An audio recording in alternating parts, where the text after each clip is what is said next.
Tuhan, selamat pagi Bapak Ibu Saudara yang kasih dalam nama Yesus. Berkat kemurahan Tuhan ada bersama dengan kita sampai pada saat hari ini ya, kita masih boleh lagi bersama walaupun kita berbeda jarak, tapi Tuhan Yesus akan mempersatukan kita dalam ibadah kita pagi hari ini. Senang semua untuk berdiri yang ada di rumah, kita mau sama-sama angkat pujian bersama malaikat di surga.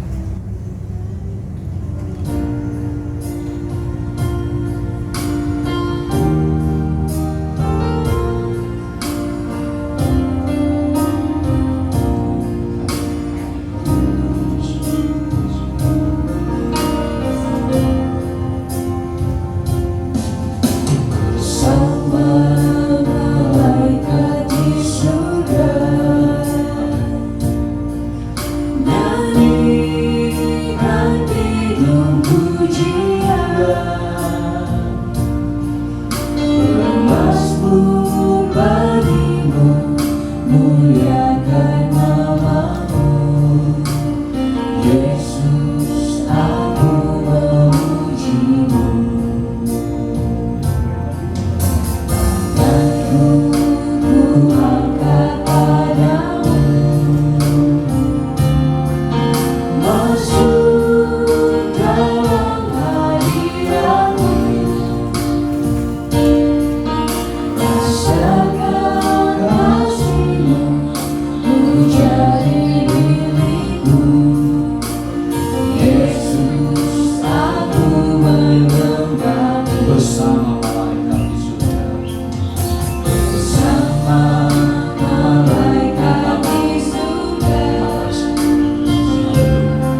layak untuk kami puji dan kami sembah.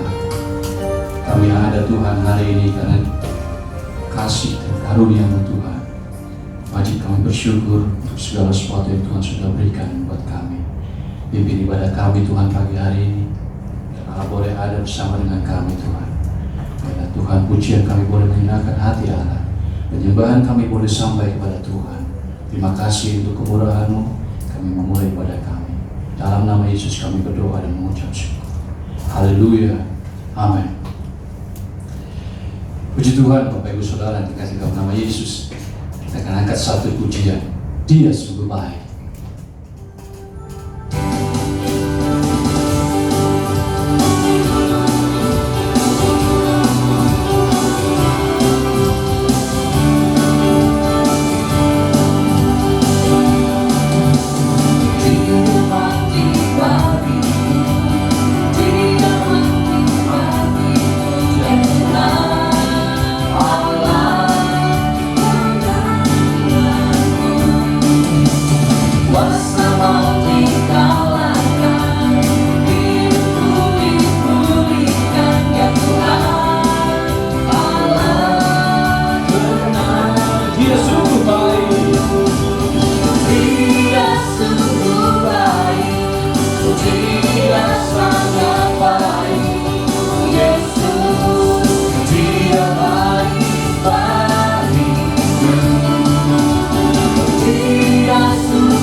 Yesus baik buat saudara dan saya. Kita angkat lagi pujian kita. Betapa hebat, betapa kuat.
Haleluya.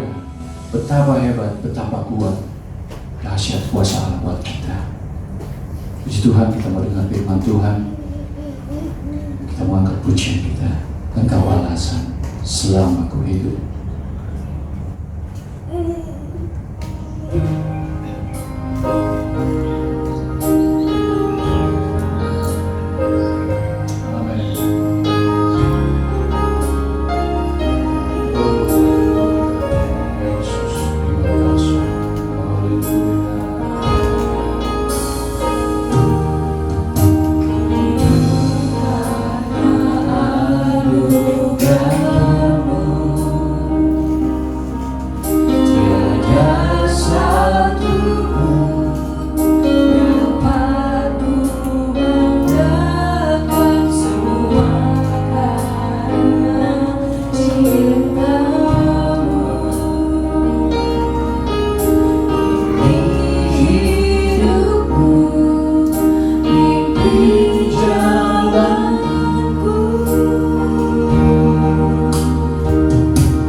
Mari saudara, kita akan masuk di dalam doa.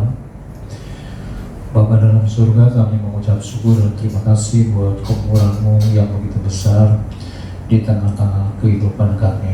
Engkau nyata dan Engkau lebih jelas, lebih nyata dalam hidup kami. Tuhan, berfirman-Lah, kami siap untuk menerimanya. Di dalam nama daripada Tuhan Yesus Kristus. Haleluya. Amin. Mari saudara, kita akan membuka kitab Obadya. Kitab Obadya pasal 1 ayat 17 sampai 21. Kitab Obadya pasal 1 ayat 17, kita akan mulai sampai ayat 21. Tetapi di Gunung Sion akan ada orang-orang yang terluput, dan gunung itu akan menjadi tempat kudus, dan kaum keturunan Yakub akan memiliki pula tanah miliknya. Kaum keturunan Yakub akan menjadi api, dan kaum keturunan Yusuf menjadi nyala api, dan kaum keturunan Esau menjadi tunggul gandum. Mereka akan membakar dan makan habis sekaliannya, dan dari kaum keturunan Esau tidak ada seorang pun yang terlepas, sebab Tuhanlah yang berfirman demikian. Maka orang-orang tanah Negeb akan memiliki pegunungan Esau, dan orang-orang daerah bukit akan memiliki tanah orang Filistin. Mereka akan memiliki daerah Efraim dan daerah Samaria, dan suku Benyamin akan memiliki daerah Gilead. Orang-orang Israel yang diangkut ke dalam pembuangan akan memiliki tanah orang Kanaan sampai ke Sarfat, dan orang-orang Yerusalem yang diangkut ke dalam pembuangan yang ada di Sepharat akan memiliki kota-kota di tanah Negeb. Penyelamat-penyelamat akan naik ke atas gunung Sion untuk menghukumkan penggunungan Esau, maka Tuhanlah yang akan mempunyai kerajaan itu. Puji Tuhan. Saudara, kita akan ulang di ayat yang ke-17 bagian awal ini. Tetapi di gunung Sion akan ada orang-orang yang terluput. Sion itu dalam perjanjian lama, tapi Sion dalam perjanjian baru adalah gereja, adalah saudara dan saya. Dikatakan oleh firman Allah akan ada orang-orang yang terluput. Jadi sebelum ayat ini ada kejadian-kejadian yang sangat menakutkan yang terjadi pada zaman Nabi Obadya ini. Tetapi datang nubuatan ini untuk orang-orang Sion, yaitu gereja, yaitu saudara dan saya, akan ada orang-orang yang terluput. Di ayat 17 kita akan membaca, tetapi di gunung Sion akan ada orang-orang yang terluput, dan gunung itu akan menjadi tempat kudus, dan kaum keturunan Yakub akan memiliki pula tanah miliknya. Berarti tanah itu pernah diambil orang, sekarang akan dimilikinya lagi. Ayat 18, kaum keturunan Yakub akan menjadi api, dan kaum keturunan Yusuf menjadi nyala api, dan kaum keturunan Esau menjadi tunggul gandum. Mereka akan membakar dan memakan habis sekaliannya, dan dari kaum keturunan Esau tidak ada seorang pun yang terlepas, sebab Tuhanlah yang berfirman demikian. Saudara, dari Sion ada yang terluput, tapi dari keturunan Esau tidak ada yang terlepas. Kita buka dulu Kejadian pasal 25. Kejadian pasal 25 ayatnya yang ke-19 sampai 28. Kejadian 25 ayat 19 sampai 28. Inilah riwayat keturunan Ishak anak Abraham. Abraham memperanakan Ishak, dan Ishak berumur 40 tahun ketika Ribka anak Betuel orang Aram dari Padan Aram, saudara perempuan Laban orang Aram itu, diambilnya menjadi istrinya. Berdoalah Ishak kepada Tuhan untuk istrinya, sebab istrinya itu mandul. Tuhan mengabulkan doanya sehingga Ribka istrinya itu mengandung. Tetapi anak-anaknya bertolak-tolakan di dalam rahimnya, dan ia berkata, jika demikian halnya, mengapa aku hidup? Dan ia pergi meminta petunjuk kepada Tuhan. Firman Tuhan kepadanya, 2 bangsa ada dalam kandunganmu, dan 2 suku bangsa akan berpencar dari dalam rahimmu. Suku bangsa yang satu akan lebih kuat dari yang lain, dan anak yang tua akan menjadi hamba kepada anak yang muda. Setelah genap harinya untuk bersalin, memang anak kembar yang di dalam kandungannya, keluarlah yang pertama, warnanya merah, seluruh tubuhnya seperti jubah berbulu, sebab itu ia dinamai Esau. Sesudah itu keluarlah adiknya, tangannya memegang tumit Esau, sebab itu ia dinamai Yakub. Ishak berumur 60 tahun pada waktu mereka lahir. Lalu bertambah besarlah kedua anak itu. Esau menjadi seorang yang pandai berburu, seorang yang suka tinggal di padang, tetapi Yakub adalah seorang yang tenang, yang suka tinggal di kemah. Ishak sayang kepada Esau sebab ia suka makan daging buruannya, tetapi Ribka kasih kepada Yakub.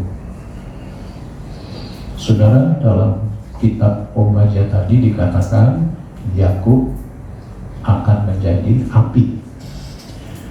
Esau hanya menjadi tunggul gandum saja, tidak akan ada artinya apa-apa lagi.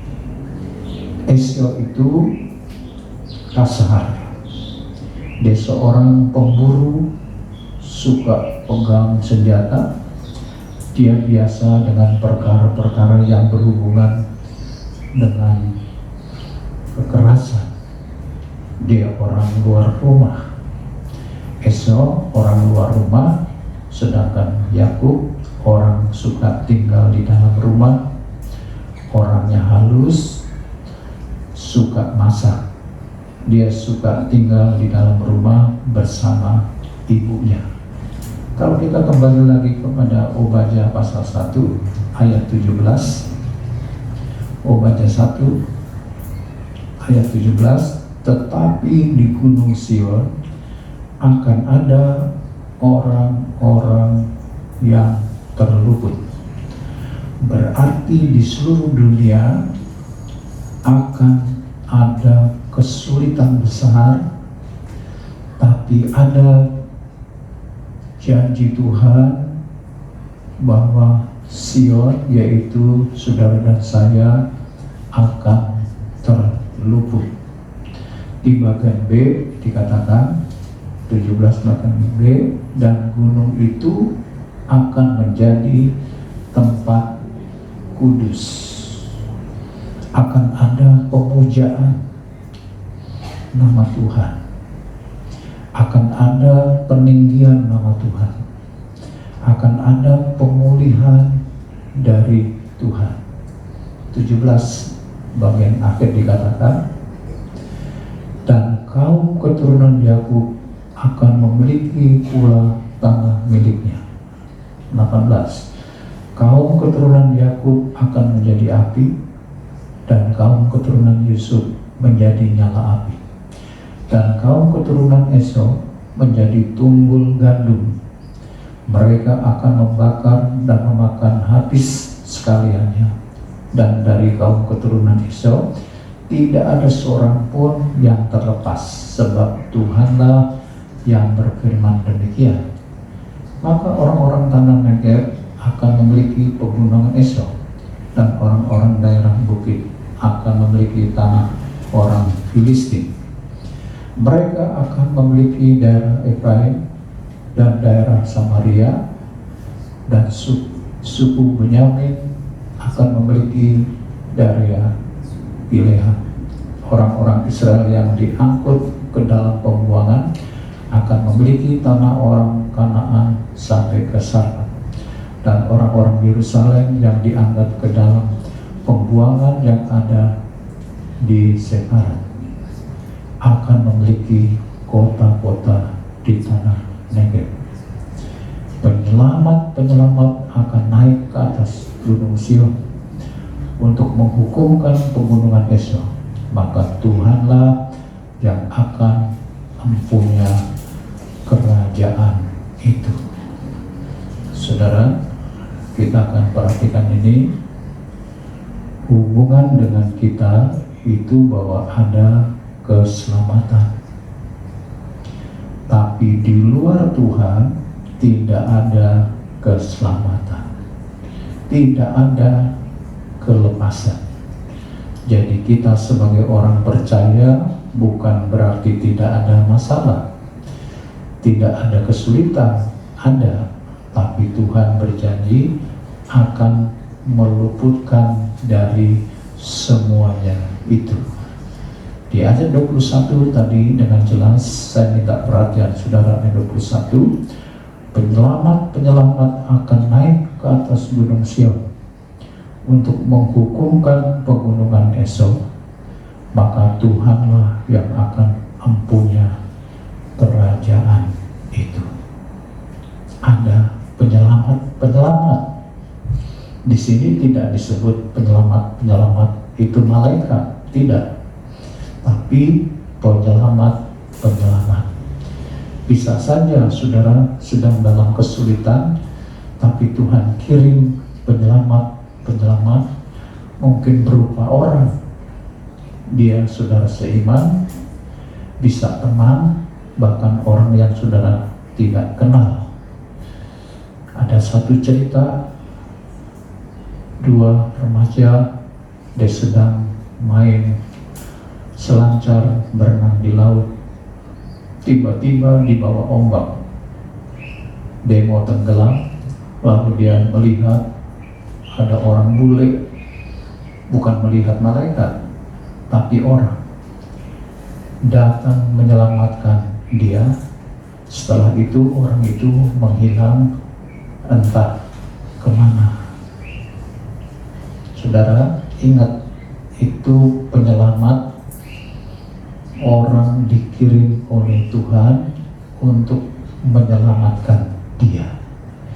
Jadi Tuhan kirim penyelamat bisa berupa orang, baik teman, baik famili, baik orang yang tidak kita kenal sekalipun, itu datang dari Tuhan untuk menyelamatkan saudara. Di Ibrani pasal 12 kita akan buka. Ibrani pasal 12 saudara. Ibrani 12 ayat 25 sampai 29. Ibrani 12 25 sampai 29. Jagalah supaya kamu jangan menolak Dia yang berfirman, sebab jikalau mereka yang menolak Dia yang menyampaikan firman Allah di bumi tidak luput, apalagi kita jika kita berpaling dari Dia yang berbicara dari surga. Waktu itu suaranya menggoncangkan bumi, tetapi sekarang Ia memberikan janji, satu kali lagi aku akan menggoncangkan bukan hanya bumi saja, melainkan langit juga. Ungkapan satu kali lagi menunjuk kepada perubahan pada apa yang dapat digoncangkan, karena Ia dijadikan supaya tinggal tetap apa yang tidak tergoncangkan. Jadi karena kita menerima kerajaan yang tidak tergoncangkan, marilah kita mengucap syukur dan beribadah kepada Allah menurut cara yang berkenan kepadanya dengan hormat dan takut, sebab Allah kita adalah api yang menghanguskan. Saudara, dalam kitab Obadiah, Yakub api, Yusuf api, Esau tinggal tunggul, artinya tidak ada arti apa-apa lagi. Allah kita api, dan kita punya kerajaan yang tidak bisa digoncangkan. Kalau saudara sebagai orang percaya masih bisa goncang, bisa goyah, berarti saudara belum masuk benar di dalam kerajaannya Tuhan. Karena kerajaannya Tuhan tidak bisa digoyah, tidak bisa digoncangkan. Kalau saudara mau tetap, mau teguh, tidak goncang, tidak goyah, terimalah firman Allah. Siapa saja yang hidupnya di luar kerajaan Tuhan, dia akan goncang, dia akan mengalami kepahitan hidup. Coba saudara renungkan, apa saja yang tidak goncang di dunia ini? Ekonomi, politik, agama, goncang. Semua bisa goncang.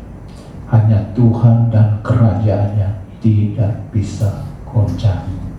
Kalau saudara benar-benar masuk dalam kerajaannya Tuhan, saudara akan diluputkan oleh Tuhan dari berbagai-bagai kesulitan hidup ini.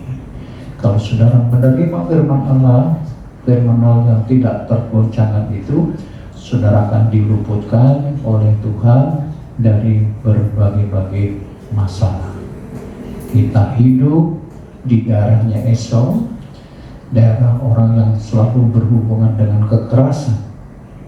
Tapi kalau saudara bisa tidur nyenyak, bisa bekerja, bisa usaha, itu Tuhan beri aman kepada saudara, beri tenang kepada saudara.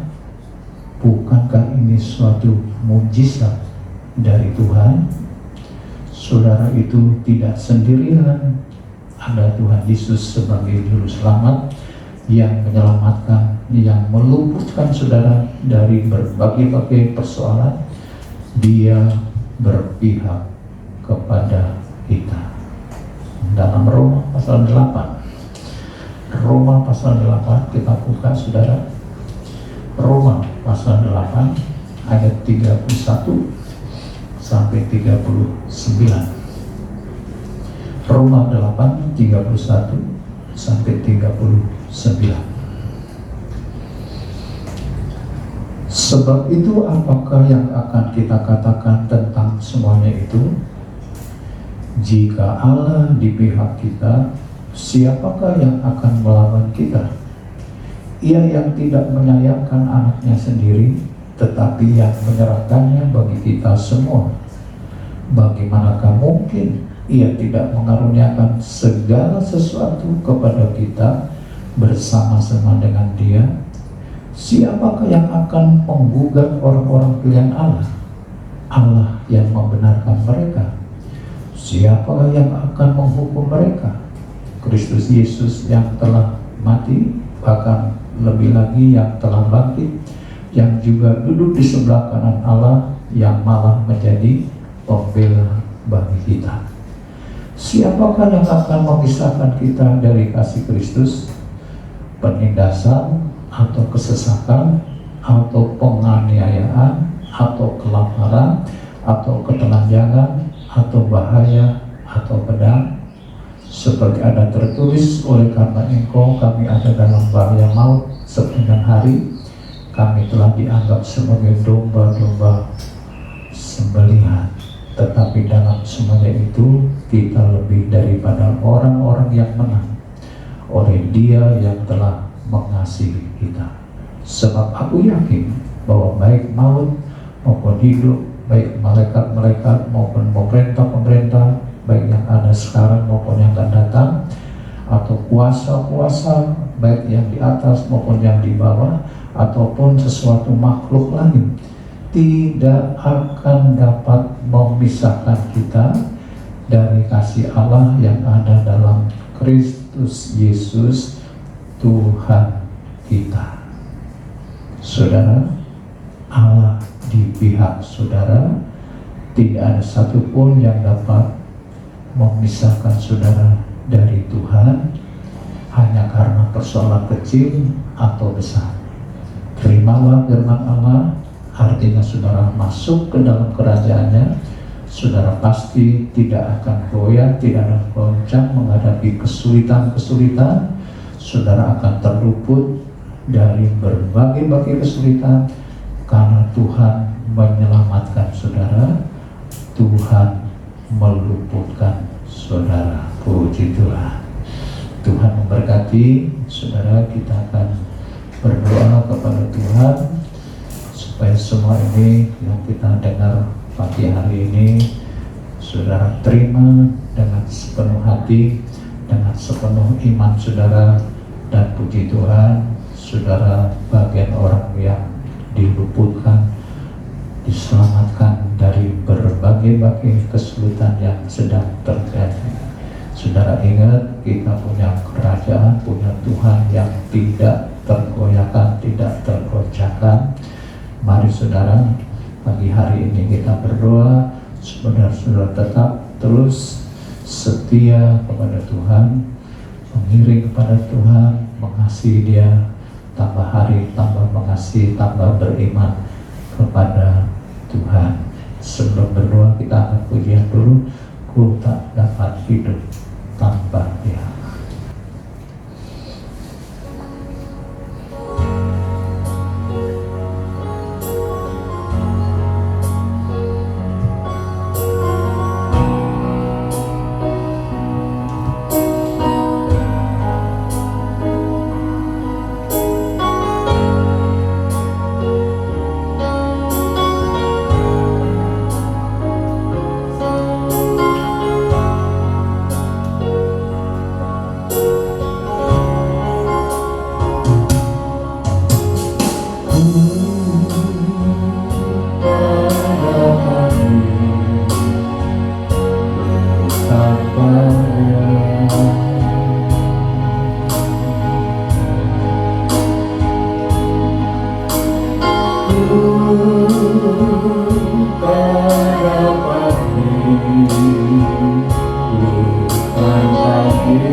Saudara, pagi hari ini kita mesti sadar, ingat bahwa kita punya sumber keselamatan, sumber kehidupan kita, sumber segala-galanya ada pada Yesus. Yesus dan kerajaannya yang tidak tergoncangkan itu ada dalam hidup saudara. Masuklah dalam kerajaannya, terima firman Allah. Itu artinya saudara masuk dalam kerajaannya, kerajaan yang tidak tergoncangkan. Dunia ini begitu mudah tergoncang. Kesulitan, masalah, persoalan, berbagai-bagai hal terjadi, tergoncang. Tetapi Tuhan berjanji, Dia akan meluputkan kita dari semuanya itu. Asal saudara seperti Yakub, jangan seperti Esau, tinggal tunggu, tidak ada artinya apa. Tapi saudara menjadi seperti Yakub, api. Allah kita adalah api, saudara.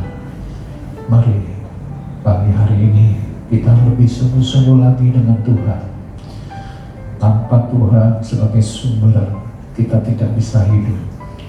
Itu sebabnya pagi hari ini kita akan berdoa, dan dari tempat saudara, walaupun lewat ibadah online pagi hari ini, Tuhan tetap ada hadir di tengah-tengah Sion, di tengah-tengah gerejanya, di tengah-tengah jemaatnya, di tengah-tengah saudara, di tengah kita semua.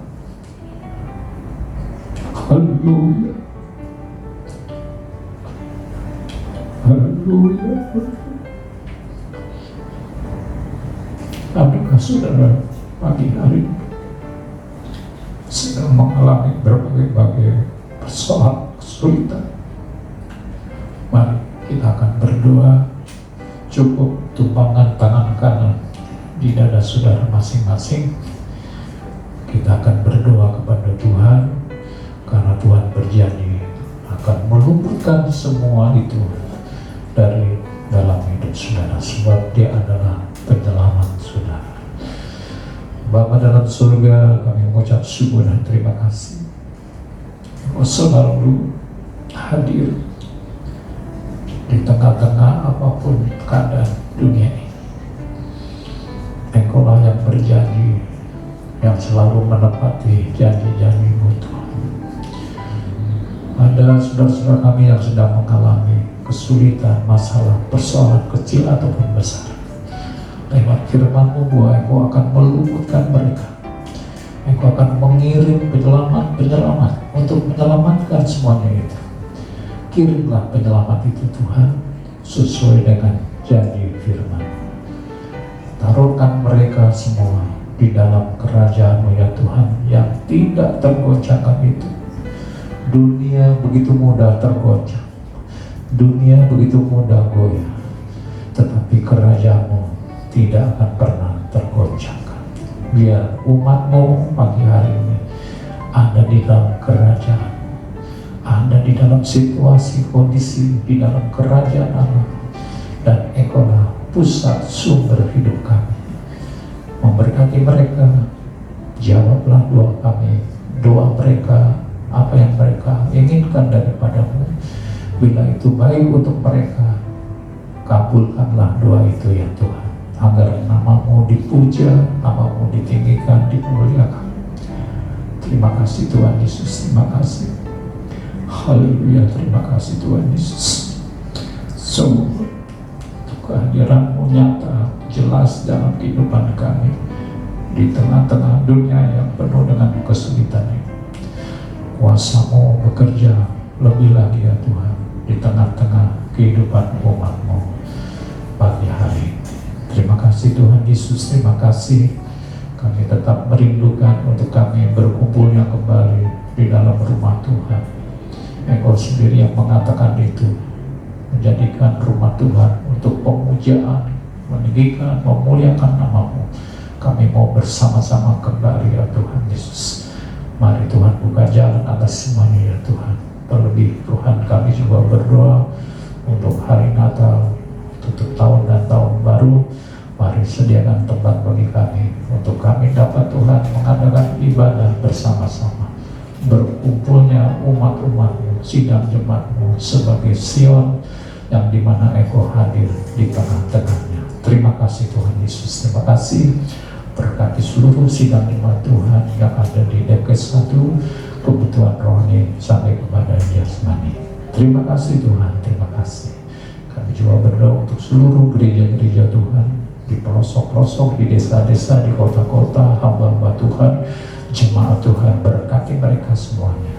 Juga akan berdoa untuk negara bangsa kami yang sedang menghadapi berbagai-bagai kesulitan ini. Tuhan, Engkau menolong, Engkau hadir, Engkau yang akan bekerja dengan kuasa-Mu yang begitu heran, ajaib. Tuhan, jadikan negara bangsa kami yang aman dan sejahtera. Terima kasih Tuhan Yesus, terima kasih. Serahkan doa sembah kami Bapa dengan ucapan syukur, terima kasih kami kepada Tuhan. Dan sekarang saudara-saudara, anugerah daripada Tuhan Yesus Kristus, pengasihan daripada Allah Bapa, serta persekutuan dari dalam Roh Kudus ada menyertai kita sekalian pada pagi hari ini, bahkan sampai selama-lamanya.